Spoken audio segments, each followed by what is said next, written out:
Hello students, welcome back in this Y academy. और comment section में काफ़ी बार कई स्टूडेंट्स ने बोला कि उनको मेटलर्जी पढ़ना है, मेटलर्जी में काफ़ी सारे डाउट्स हैं। तो आज हम लेकर आ गए हैं मेटलर्जी और आज हम मेटलर्जी पढ़ने वाले हैं। तो चलिए शुरू करते हैं। शुरू करने से पहले कुछ छोटी मोटी जानकारी मैं आपको देना चाहूँगा। देखो, मेटलर्जी हम कभी भी क्लास 10 तक मेटलर्जी कभी भी हम डायरेक्ट नहीं पढ़ते। मेटलर्जी पढ़ने से पहले हम हमेशा मेटल नॉन मेटल भी पढ़ते हैं। तो मेटल नॉन मेटल आप लोगों ने क्लास 8th 9th में भी पढ़ा है, तो वो इतना मुश्किल नहीं है। तो मैं मानता हूं कि उसमें इतनी प्रॉब्लम किसी को नहीं होगी। बेसिकली मेटल नॉन मेटल में हम पढ़ते हैं मेटल और नॉन मेटल्स की फिजिकल प्रॉपर्टीज, उसके बाद उनकी केमिकल प्रॉपर्टी पढ़ते हैं, जहां पर हम मेटल की रिएक्शंस एसिड, वाटर और नॉन मेटल इन सब के साथ में करवा के देखते हैं। ठीक है ना? तो वो इतना मुश्किल पार्ट नहीं है। मेटल नॉन मेटल खत्म करने के बाद फिर हम जाके मेटलर्जी शुरू करते हैं। तो यहां पर हम मेटलर्जी की ही बात करने वाले हैं। और मेटलर्जी खुद में इतना बड़ा मतलब टॉपिक है ये। 11th में तो जाके मेटलर्जी एक चैप्टर ही है, वहां पर मेटल नॉन मेटल नहीं पढ़ाया जाता, वहां पे सीधे मेटलर्जी ही शुरू होती है और काफी सारे मेटल्स की मेटलर्जी वहां पे देखने को मिलती है। तो ये तो पॉसिबल नहीं है कि एक लेक्चर में आपको पूरा का पूरा मेटलर्जी पढ़ा दिया जाए, लेकिन कुछ जो जरूरी बातें हैं जो मेरे हिसाब से मुझे लगता है कि जरूरी है आपके लिए जानना और एग्जाम के पॉइंट ऑफ व्यू से भी जरूरी है, तो हम उनकी बात यहाँ पे करने वाले हैं। ठीक है? तो मेटल नॉन मेटल के बाद जब मेटलर्जी शुरू होती है, पहले देखते हैं कि मेटलर्जी होती क्या है। नहीं हूं बहुत ज्यादा, बस आप लोगों को थोड़ा थोड़ा समझा समझा के छोड़ दूंगा। मेटलर्जी का मतलब साफ है। देखो, आप समझते हो कि मेटल्स कहाँ मिलते हैं। मेटल्स का हमारी लाइफ में यूज बहुत ज्यादा है भाई। मेटल्स के बिना आपको देखो, आप जहां भी हो इस समय, इवन फोन या लैपटॉप आप जो भी ये यूज कर रहे हो इस समय इस वीडियो को देखने के लिए, वो भी उसके अंदर भी काफी सारे मेटल्स यूज हुए हैं। बिना मेटल्स के आज हमारी लाइफ पॉसिबल नहीं है, काफी ज्यादा जरूरत पड़ती है हमको मेटल्स की। तो मेटल्स का सोर्स क्या है? तो आपको पता है कि मेटल्स का जो मेन सोर्स है वो है अर्थ क्रस्ट। ठीक है ना? अर्थ क्रस्ट के अंदर ही मेटल पाया जाता है। तो अर्थ क्रस्ट के अंदर से मेटल को निकाला जाता है। भाई, अर्थ क्रस्ट में जो मेटल है, तो ऐसा तो है नहीं कि मेटल्स का कोई ना मतलब अर्थ क्रस्ट पूरा मेटल का ही बना हुआ है।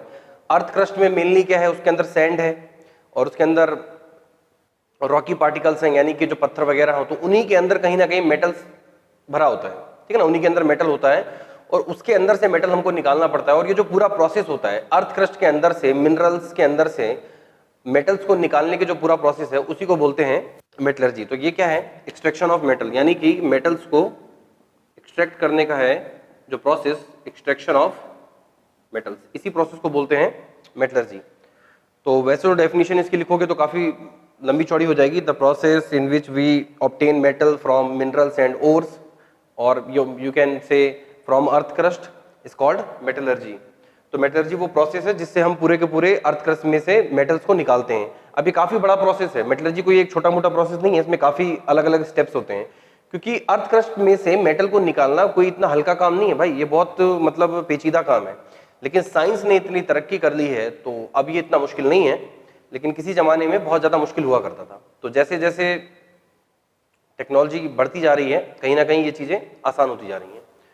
तो एक्सट्रैक्शन ऑफ मेटल ही कहीं ना कहीं मेटलर्जी है। अब फिर आता है कि सोर्स क्या है मेटल का। तो मेटल का सोर्स आपको पता है कि मैंने बताया भी अर्थ क्रस्ट है। और अगर बात किया जाए कि अर्थ क्रस्ट के अंदर जो अबंडेंस है मेटल की, उस पर बात कर लेते हैं ऑफ मेटल्स। तो इस पे क्वेश्चन बहुत बार पूछा गया है कि अर्थ क्रस्ट के अंदर कौन सा मेटल सबसे ज्यादा पाया जाता है या कौन सा मेटल। तो आपको हमेशा याद रखना है कि एल्यूमिनियम सबसे ज्यादा अर्थ क्रस्ट के अंदर पाया जाने वाला मेटल है। ठीक है ना? अगर वो पूछेंगे तो क्वेश्चन जनरली यही पूछेंगे कि कौन सा मेटल अर्थ क्रस्ट में सबसे ज्यादा पाया जाता है, तो वो है एल्यूमिनियम। ठीक है ना?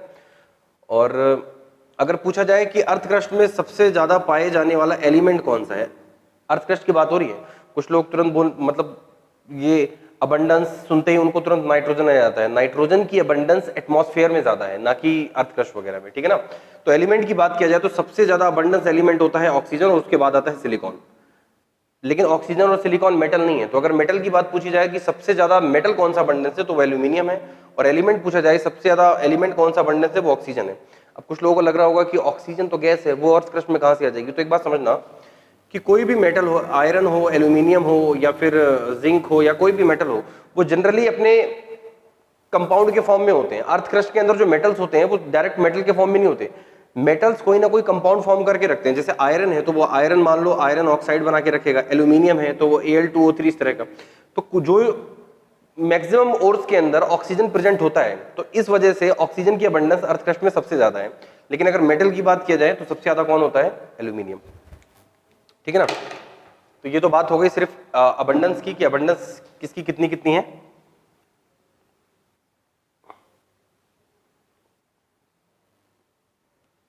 इसके बाद वो चीज जिससे मेटल, जिसके अंदर मेटल प्रेजेंट होता है, इसके बाद अगला है हमारा, देखो यही कुछ फिनोमेना है जिनको आपको सही से पढ़ना है। उसके बाद आती है बात मिनरल्स की। मिनरल्स ऐसा अर्थ क्रस्ट है, ठीक है ना, ऐसा अर्थ क्रस्ट है जिसमें मेटल प्रेजेंट है, ठीक है ना, विच है मेटल, जिसके अंदर मेटल मिलने की पॉसिबिलिटी होती है। मेटल एक भी हो सकता है, एक से ज्यादा भी हो सकता है, ठीक है ना। तो मिनरल ऐसे अर्थ क्रस्ट होते हैं जिनके अंदर मेटल होता है। देखो हर अर्थ क्रस्ट के अंदर मेटल हो ये जरूरी नहीं है, समझ रहे हो, हर अर्थ क्रस्ट के अंदर मेटल हो ये कोई जरूरी बात नहीं है, लेकिन जिस अर्थ क्रस्ट के अंदर मेटल है हम उस चीज को बोलते हैं मिनरल। ठीक, अब आगे मिनरल के बाद अगली चीज आती है ओर। ये हमारा ज्यादा इंपॉर्टेंट है, ठीक है ना। ओर या ओर कुछ भी कह लो, ओरी बोलते हैं इसको। ओर क्या है? अब जितने भी मिनरल है, मिनरल समझ रहे हो ना, मिनरल यानी ऐसा अर्थ क्रस्ट जिसके अंदर मेटल प्रेजेंट है। ओर का मतलब ये होता है कि ऐसा मिनरल, और बोले तो ऐसा मिनरल जिसमें से मेटल को, भाई मिनरल क्या है, मिनरल के अंदर मेटल है, लेकिन अब जितने भी मिनरल हैं दुनिया में, मतलब मिनरल तो बहुत सारे हैं, तो क्या हर मिनरल से मेटल निकाला जा सकता है? निकाला तो जा सकता है, लेकिन इतना फिजिबल नहीं है, मतलब वो बहुत महंगा भी पड़ेगा और बहुत कॉस्टली भी होगा और बहुत ज्यादा मुश्किल भी होगा। पता चला कि किसी, मान लो हमने कोई मिनरल फाइंड करी और उसके अंदर से हमको मेटल निकालने में लग गए, मान लो लाखों रुपए लग गए, और मेटल जो हमको मिला वो मुश्किल से 5-10 हज़ार रुपए का ही होगा। तो क्या फायदा हुआ है ऐसा करने से? इसमें फायदा क्या हुआ भाई? लाखों रुपए लगा कि हमने 5-10 हज़ार रुपए का मेटल निकाला है, तो ये तो कोई समझदारी नहीं है, है ना। तो ये सारे के सारे की जो प्रोसेस है ये सब इंडस्ट्रियल मेथड ही है कहीं ना कहीं। तो और होता है कि, और बोले तो ऐसा मिनरल जिसमें से मेटल निकाला जा सके इजीली, यानी कि आसानी से। ऐसा मिनरल जिसमें से, और किसे कहते हैं? और मतलब मिनरल ही होते हैं असल में। तो और का मतलब हो गया ऐसा मिनरल जिसमें से मेटल को आसानी से निकाला जा सके। दूसरा इकोनॉमिकली, यानी कि सस्ते तरीके से। कहने का मतलब यह है कि अगर आपने किसी और से, किसी मिनरल से मेटल निकाला तो आपको फायदा तो होना चाहिए ना। वही बात है ना कि लाख रुपए खर्च करके 5-10 हज़ार रुपए का मेटल निकाल रहे हो, तो फायदा क्या हुआ उसमें? ऐसा करने से क्या फायदा? तो ऐसे मिनरल्स को और कहा जाता है जिसमें से मेटल इजीली और इकोनॉमिकली निकाला जा सकता है, ठीक है ना। फिजिबल भी होना चाहिए, ऐसा ना हो कि बहुत ज्यादा महंगा हो जाए। तो ये दो बातें इसमें मेन है। अब और आपने पढ़ी हैं, तो और के बाद काफी अलग अलग मेटल्स की अलग अलग होती हैं। देखो हमारे पास मेन मेटल कौन कौन से हैं? हमारे मेन मेटल है आयरन, हमारा मेन मेटल है aluminium, zinc, copper, lead, mercury, ठीक है, सिल्वर, गोल्ड, और कुछ मैं छोड़ रहा हूं क्या, कैल्शियम, मैग्नीशियम। इस तरह के जो मेटल्स हैं हमारे, मेनली यही मेटल होते हैं हमारे जो मेन है, ठीक है ना। तो इन्हीं मेटल्स, हर मेटल की अलग अलग तरह की ओर्स पाई जाती हैं।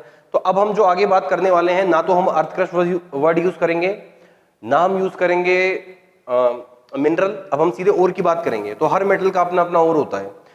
अब काफी सारे मेटल्स हैं, काफी सारे उनके भी होते हैं, ठीक।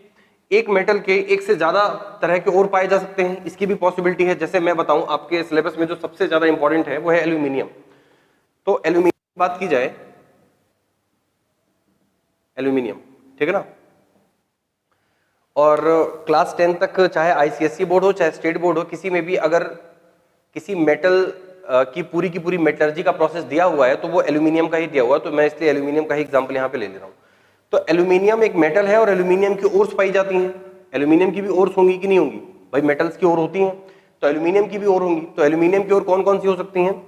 जैसे कि सारे मैं नहीं बताने वाला, बस 2-4 बता दे रहा हूँ। जैसे कि बॉक्साइट, तो सबसे इंपॉर्टेंट जो ओर है एल्यूमिनियम की वो है बॉक्साइट। बॉक्साइट का फॉर्मूला क्या है? Al2O3.2H2, ठीक। इसके अलावा एक और होती है इसकी कोरेंडम। इसमें क्या करना है? सिर्फ 2H2 हटा दो, Al2O3 लिख के छोड़ दो।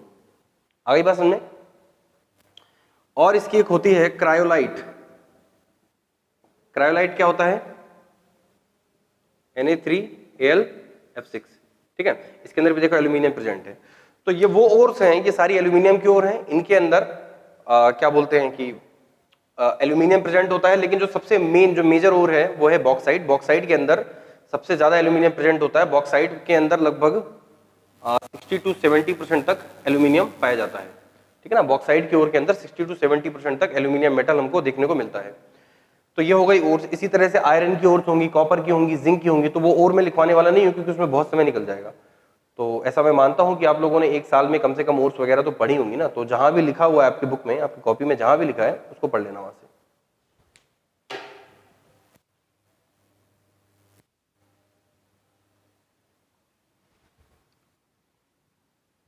ठीक, तो कुल मिला के हम कहां तक पहुंचे? सबसे पहले हमको चाहिए मेटल। मेटल कहां मिलता है? अर्थ क्रस्ट में। अर्थ क्रस्ट में वो अर्थ क्रस्ट जिसके अंदर मेटल है वो है मिनरल। मिनरल में वो मिनरल जिसके अंदर से मेटल को आसानी से और इकोनॉमिकली यानी आसानी से और सस्ते तरीके से निकाला जा सकता है उसको बोलेंगे ओर।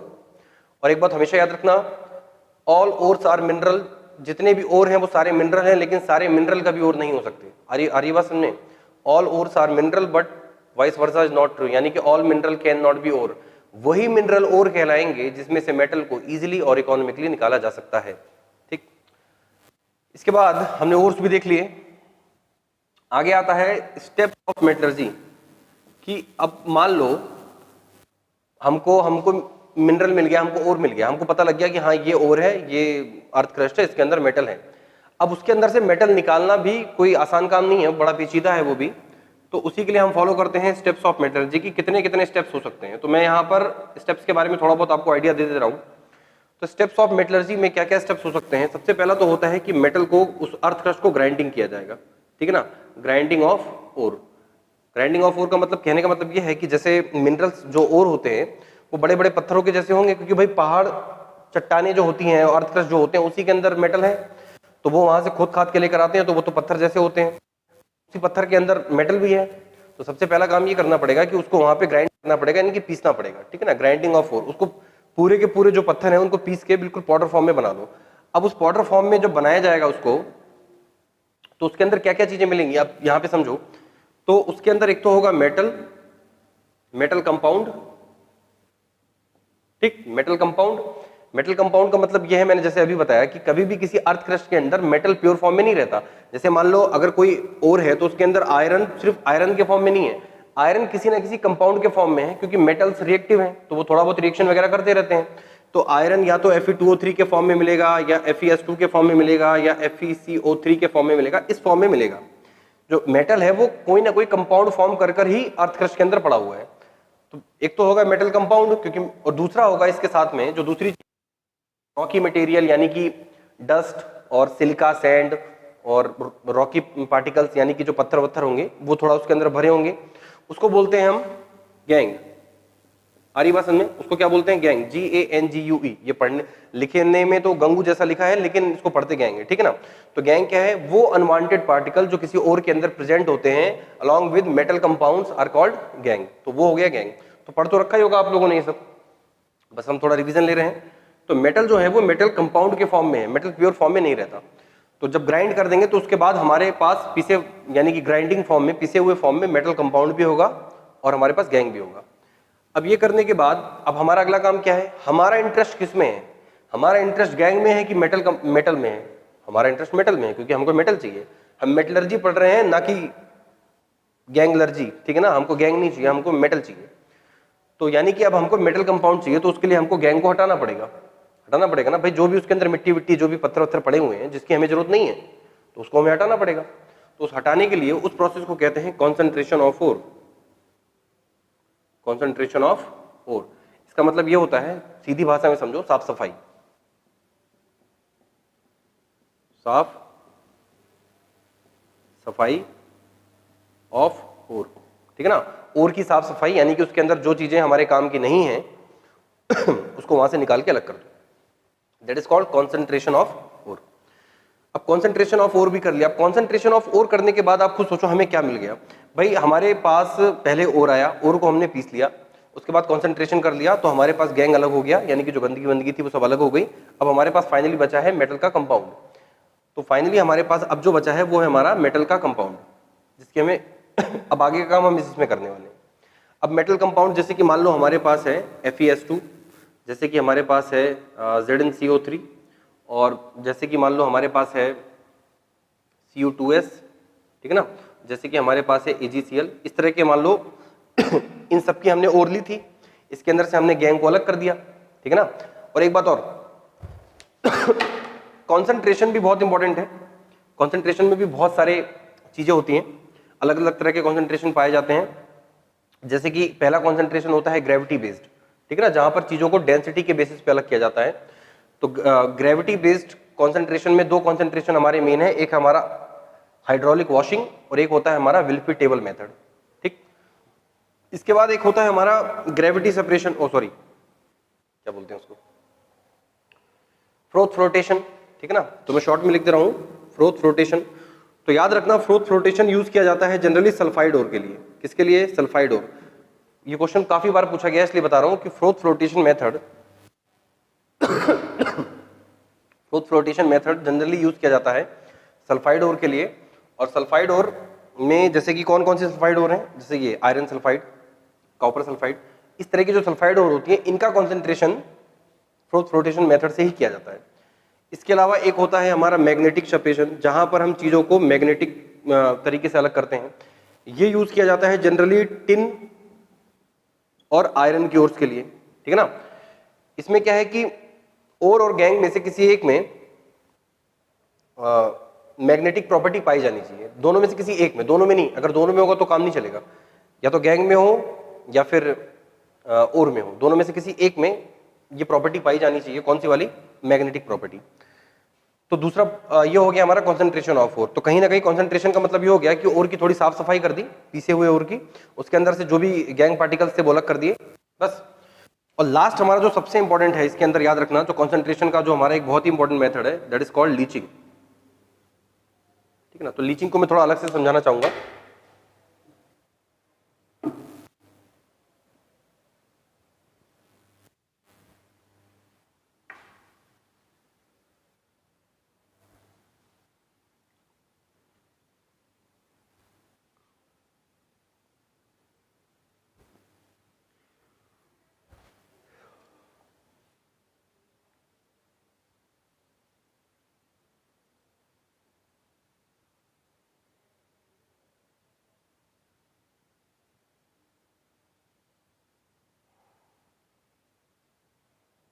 ठीक है ना।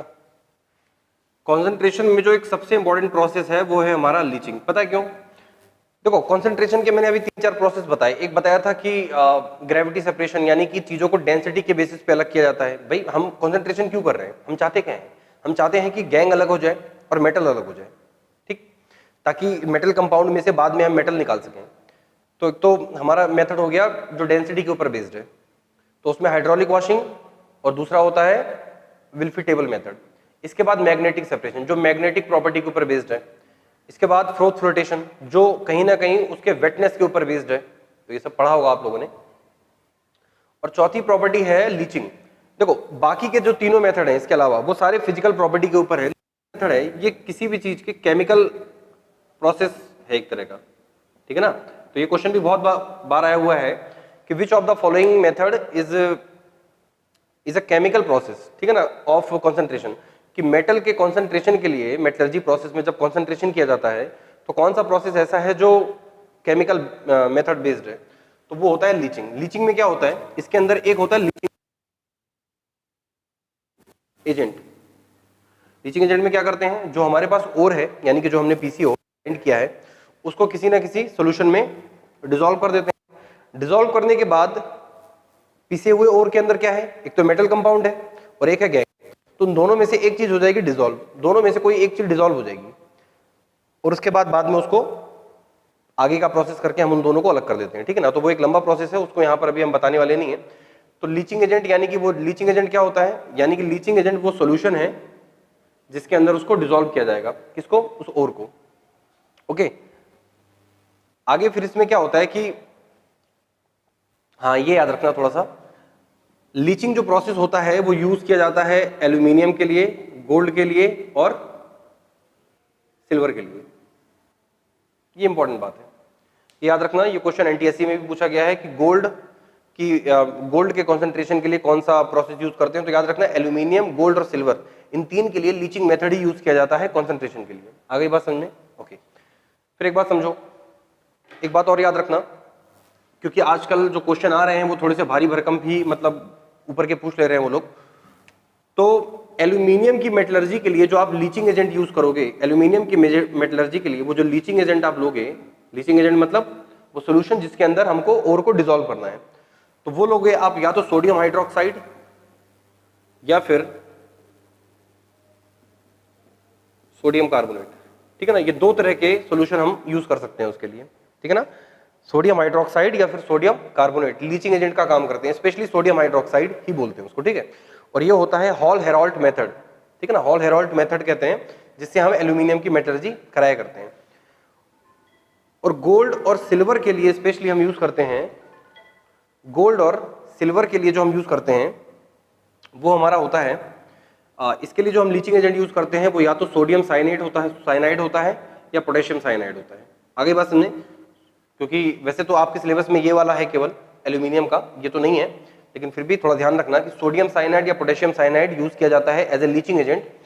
और ये इस प्रोसेस को बोलते हैं मैक आर्थर प्रोसेस। ठीक है ना, मैक आर्थर प्रोसेस क्या है? मैक आर्थर प्रोसेस का मतलब हो गया कि गोल्ड और सिल्वर जैसे जो नोबल मेटल्स होते हैं, आपको पता है हम इनको नोबल मेटल कहते हैं क्योंकि ये काफी कम रिएक्टिव होते हैं और काफी कॉस्टली भी होते हैं। तो ऐसे इनके लिए मतलब इन मेटल्स के लिए जो हम कंसंट्रेशन प्रोसेस में जब इनका लीचिंग मेथड हम अपनाते हैं, तो इसके लिए जो लीचिंग एजेंट हमको चाहिए होता है वो ये दोनों होते हैं। और इस प्रोसेस को इनकी लीचिंग करने के प्रोसेस को, इनके कंसंट्रेशन के प्रोसेस को हम बोलते हैं मैक आर्थर प्रोसेस। तो थोड़ा सा ये भी याद रखना।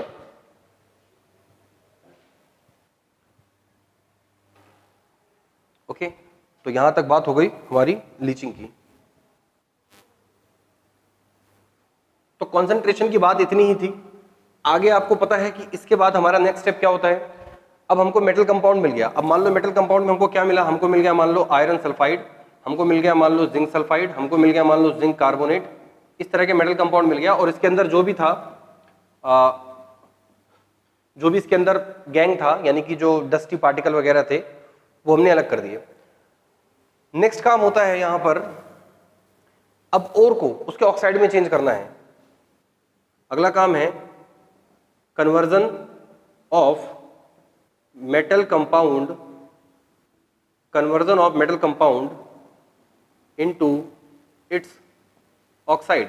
यानी कि जो मेटल कंपाउंड है अब उसको उसके ऑक्साइड में बदलना पड़ेगा। क्यों?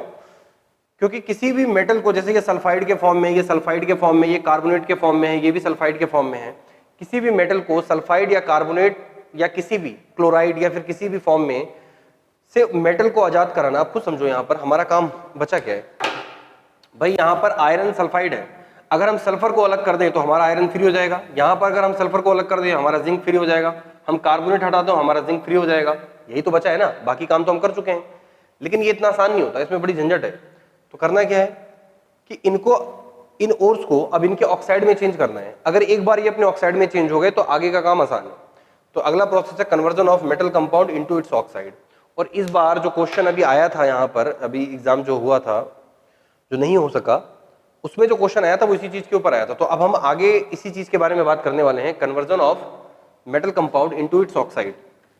तो किसी भी मेटल को इसके ऑक्साइड में, जो मेटल कंपाउंड है उसको इसके ऑक्साइड में चेंज करने के दो तरीके हैं। ठीक है ना, तो मैं लिख दे रहा हूं यहाँ पे ऑक्साइड कन्वर्जन। किसी भी मेटल को ऑक्साइड में कन्वर्जन करने के जो दो मेथड है उसकी बात हम करने वाले हैं अभी।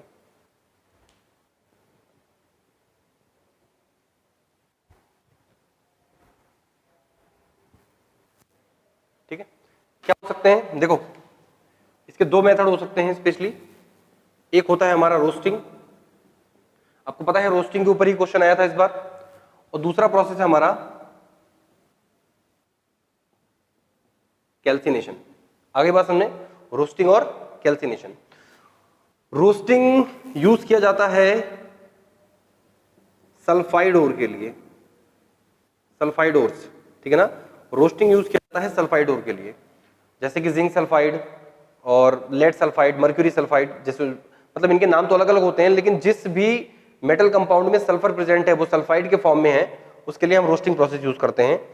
और रोस्टिंग प्रोसेस में होता क्या है, देखो दोनों प्रोसेस में एक काम होता है कि किसी भी चीज को स्ट्रांगली हीट करना है। दोनों प्रोसेस में ये बात कॉमन है कि स्ट्रांगली हीटिंग। फर्क बस ये है कि जब आप किसी चीज को रोस्ट करते हो तो इन प्रेजेंस ऑफ एयर, यानी कि वहां पर एयर की प्रेजेंस होगी, ठीक है ना, यानी कि हम उसको ओपनली खुले में हीट करेंगे ताकि उसको एयर मिल सके, वो एयर के साथ रिएक्शन कर सके। और कैल्सिनेशन में कहानी कुछ ऐसी है कि यहां पर भी सेम है। अब कैल्सिनेशन किसके लिए यूज करते हैं, तो कैल्सिनेशन स्पेशली यूज किया जाता है कार्बोनेट्स के लिए, ठीक, कैल्सिनेशन स्पेशली यूज किया जाता है कार्बोनेट के लिए। और दूसरा यूज किया जाता है हाइड्रोक्साइड्स के लिए। किसके लिए, हाइड्रोक्साइड्स के लिए। जैसे कुछ कंपाउंड होते हैं कैल्शियम हाइड्रोक्साइड, पोटेशियम हाइड्रोक्साइड, तो इनको भी हीट किया जाएगा तो कैल्सिनेशन ही इनका होता है, तो उसमें से भी जो एक्स्ट्रा हमारी चीज है वो निकल जाएगी और मेटल ऑक्साइड के फॉर्म में चेंज हो जाएगा। मैंने अभी बताया है कि हम अगला काम क्या कर रहे हैं, किसी भी मेटल को उसके ऑक्साइड के फॉर्म में हमें चेंज करना है, क्योंकि वहां से उसको निकालना आसान है बजाय सल्फाइड, कार्बोनेट, क्लोराइड या किसी और के। अब इसमें क्या होता है, जैसे यहां पर क्या होता है, strongly heating in presence of air, बस यहां पे फर्क ये है, सेम रहेगा, strongly heating in, strongly heating in absence of air, यानी कि एयर की प्रेजेंस वहां पर नहीं होगी। आ रही बस में, तो कैल्सिनेशन और उसमें दोनों में बस यही याद रखना। इसको याद रखने का तरीका क्या है, सी से कैल्सिनेशन, सी से कार्बोनेट, ठीक, और जो दूसरा बचा रोस्टिंग वो सल्फाइड के लिए है। इसके अलावा जो बाकी प्रोसेस हैं, इसके अलावा जो बाकी प्रोसेस हैं, बाकी जैसे ओर्स हैं, जैसे क्लोराइड के ओर हैं वो हैं, उनके लिए कुछ अलग मेथड है, उनके लिए बहुत स्पेसिफिक मेथड की जरूरत नहीं होती। ज्यादा प्रॉब्लम होती है सल्फाइड की ओर में और कार्बोनेट की ओर में, तो इन दोनों के लिए कुछ मेथड बना दिए गए हैं, बाकियों के लिए किसी तरह के मेथड की हमको जरूरत इतनी नहीं पड़ती। आ रही बात में, तो ये चीज मेन है। और एक बात और याद रखना, जैसे जो कुछ चीजें होती हैं अपने, और जैसे मान लो आप लोगों ने पढ़े होंगे हाइड्रेटेड क्रिस्टल, कुछ ऐसे कंपाउंड्स होते हैं जिनके अंदर वाटर के मॉलिक्यूल प्रेजेंट होते हैं, जैसे CuSO4.5H2O, तो ऐसी चीजों के लिए भी जनरली हम कैल्सिनेशन ही यूज करते हैं, ठीक है ना, कि जो वाटर के मॉलिक्यूल हैं वो उसमें से निकल जाएं वहां से, तो उसके लिए भी हम कैल्सिनेशन प्रोसेस ही यूज करते हैं। तो ये हो गया रोस्टिंग, कहीं ऑक्साइड में कन्वर्जन के काम आते हैं। तो लास्ट टाइम जो अभी क्वेश्चन आया था वो क्वेश्चन भी यही पूछा गया था कि जो ये वाला प्रोसेस है रोस्टिंग या कैल्सिनेशन, रोस्टिंग कैल्सिनेशन क्यों यूज हो रहा है, हम मेटल कंपाउंड को उसके ऑक्साइड में चेंज करना चाहते हैं, यानी कि जैसे आयरन सल्फाइड है तो हम चाहेंगे कि वो आयरन ऑक्साइड बन जाए, जिंक सल्फाइड है तो वो जिंक ऑक्साइड बन जाए, जिंक कार्बोनेट है तो वो जिंक ऑक्साइड बन जाए। बात समझ में आ रही है ना। तो इसी के लिए हम, हमारे पास दो प्रोसेस हैं, रोस्टिंग और कैल्सिनेशन। और ये प्रोसेस कॉन्सेंट्रेशन के बाद कर रहे हैं या पहले कर रहे हैं, जाहिर सी बात है कॉन्सेंट्रेशन की बात कर रहे हैं, क्योंकि अभी हम कॉन्सेंट्रेशन की बात पहले कर चुके हैं। तो ये क्वेश्चन वहां पे एक ऑप्शन में था कि roasting process is done after the concentration of ore, तो बिल्कुल सही है, कॉन्सेंट्रेशन के बाद में ही ये काम किया जाता है। तो इस प्रोसेस में कहीं ना कहीं हमने मेटल को उसके ऑक्साइड में चेंज कर लिया, तो ये वाला काम भी हो गया हमारा, ठीक है, तो ये भी काम हो गया हमारा। अब फाइनली हमारा काम क्या बचा, जब हमने सब कुछ कर लिया, अब हमको फाइनली क्या मिल गया है, हमको मिल गया है मेटल ऑक्साइड, ठीक है ना। जैसे कि मेटल ऑक्साइड क्या मिला है हमको, मान लो हमको मिल गया आयरन ऑक्साइड, आयरन के दो ऑक्साइड होते हैं, दोनों मान लो मिल गए, कॉपर का ऑक्साइड Cu2O, और मान लो जिंक का ऑक्साइड जैसे कि कैल्शियम ऑक्साइड, ठीक है ना। तो जो भी मेटल हमको निकालना है, जिस मेटल के लिए भी हम पूरी जद्दोजहद कर रहे हैं, उस मेटल का ऑक्साइड मिल गया, ठीक, तीसरे प्रोसेस में। अब अगला काम क्या बचा, हमको क्या चाहिए, हमको चाहिए मेटल। तो अब हमारा काम है कि हम बस यहां से ऑक्सीजन को निकाल दें अगर इन सब में से, तो हमारे मेटल फ्री हो जाएंगे, सही है। और किसी भी चीज में से ऑक्सीजन रिमूव करने को क्या बोलते हैं भाई, किसी चीज में जब ऑक्सीजन ऐड करते हैं तो उसको ऑक्सीडेशन कहते हैं, और अगर किसी चीज से ऑक्सीजन रिमूव किया जाता है तो उसको क्या बोलते हैं, रिडक्शन। यानी कि जो हमारा आखिरी प्रोसेस है यहाँ पर लास्ट में, अब ये क्या है, रिडक्शन ऑफ और, लास्ट में हमको और की क्या करने पड़ेगी, रिडक्शन। तो इसको देखो, इसको ऐसे भी याद रखो, कई बार क्वेश्चन एग्जाम में इस तरह से भी पूछ लेते हैं कि ये मेटलर्जी के सारे प्रोसेस बताओ, तो हो सकता है उस प्रोसेस में वो ग्राइंडिंग वाला जो पार्ट है जो मैंने सबसे पहला बताया है, तो वो वाला हो सकता है वहां पे ना दे, ठीक है ना। वो सीधे कॉन्सेंट्रेशन से शुरू करें, तो पहला कॉन्सेंट्रेशन है, दूसरा है conversion of ore into oxide, उसको ऑक्साइड में बदलो, तीसरा है ऑक्साइड में चेंज करने के बाद ऑक्सीजन निकालना है, तो इसके लिए हम रिडक्शन करेंगे, और ये सब होने के बाद लास्ट में हम उसको क्या करते हैं, रिफाइनिंग, यानी कि जो मेटल मिला है हो सकता है वो उतना शुद्ध ना हो, प्योर ना हो, तो उसके लिए उसकी रिफाइनिंग करनी पड़ेगी, यानी थोड़ा बहुत उसमें शुद्धता लानी पड़ेगी। और रिफाइनिंग के भी अलग अलग तरीके हो सकते हैं, ठीक। तो लास्ट क्या हो गया, रिडक्शन ऑफ मेटल ऑक्साइड। तो लास्ट में हम इसकी बात जरूर कर लेते हैं थोड़ी सी। सब कुछ करने के बाद लास्ट में हमको मेटल मिलेगा, रिडक्शन ऑफ मेटल ऑक्साइड। मैंने जो एक चैप्टर ली, एक क्लास ली थी केमिकल रिएक्शन एंड इक्वेशन की, तो वहां पे मैंने आपको रेडॉक्स रिएक्शन ही पढ़ाई थी। तो याद करो मैंने वहां पे जो एग्जांपल दिए थे, तो मैंने उस दिन मेटलर्जी का जिक्र किया था कि मेटलर्जी में ये चीज आप पढ़ते हैं, तो बिल्कुल वही चीज है यहाँ पर, रिडक्शन ऑफ मेटल ऑक्साइड, ठीक। अब दुनिया भर के मेटल हैं, तो एक बार देख लो ध्यान से। अब मेटल रिएक्टिविटी सीरीज तो पढ़ी होगी आप लोगों ने, तो बिल्कुल वही है मेटल रिएक्टिविटी सीरीज।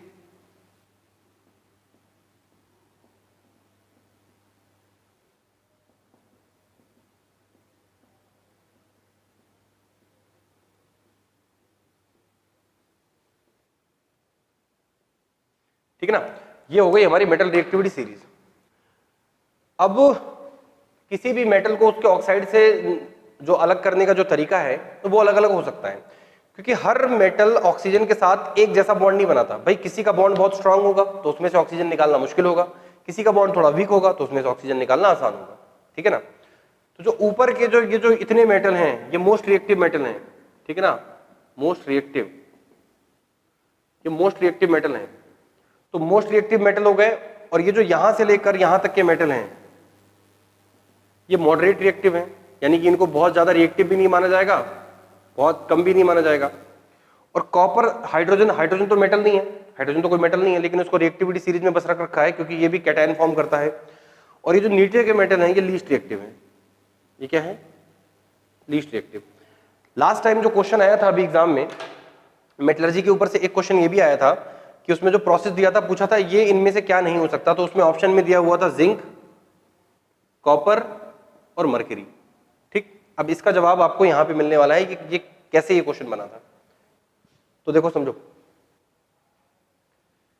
जो मोस्ट रिएक्टिव हैं वो कुछ ज्यादा ही एक्टिव हैं, तो उनको थोड़ा उनके रिडक्शन के लिए, यानी कि उनके अंदर से ऑक्सीजन निकालने के लिए उनको करंट वरंट लगाना पड़ेगा थोड़ा, तो इसलिए इनका रिडक्शन होता है, ऐसे रिडक्शन को बोलते हैं, जो मोस्ट रिएक्टिव है इनकी रिडक्शन को बोलते हैं इलेक्ट्रोलिटिक रिडक्शन, इलेक्ट्रोलिटिक रिडक्शन, ठीक है। इलेक्ट्रोलिटिक रिडक्शन क्या होता है आप लोगों ने पढ़ा होगा, इलेक्ट्रोलिसिस तो आप लोगों ने पढ़ी है, ठीक है ना, स्टेट बोर्ड के 9th क्लास में है रिडक्शन, और सीबीएसई ने 10th क्लास में रिडक्शन पढ़ा है इलेक्ट्रोलिटिक।